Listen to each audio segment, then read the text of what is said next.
aplikasi sekaligus yang harus Bapak Ibu gunakan.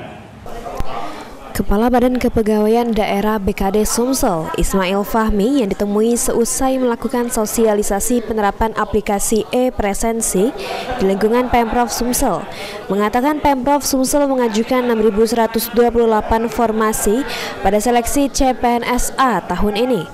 Formasi terdiri dari tenaga guru, kesehatan, dan juga teknis. Untuk pengajuan dan penerimaan CPNS tersebut masih menunggu aturan dari Kemenpan RB.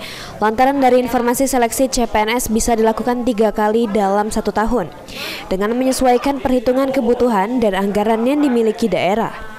Ditambahkan Ismail Fahmi, sebelum seleksi CPNS tahun 2024 dimulai, saat ini Pemprov Sumsel akan memaksimalkan pengelolaan pegawai yang ada melalui aplikasi e-presensi untuk mengelola kehadiran pegawai sekaligus menghitung tambahan penghasilan yang diperoleh oleh ASN. Kita sudah mengusulkan formasi ke Menpan. Itu terdiri dari tenaga teknis, kesehatan, dan guru. Oke, Pak. Jadi kita bagi pakai untuk digunakan di pemerintah kecamatan. Jadi aplikasi ini bersifat berbentuk web dan mobile.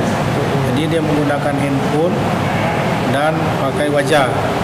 Jadi lebih memudahkan pegawai untuk melakukan presensi. Aji Delia, PAL TV.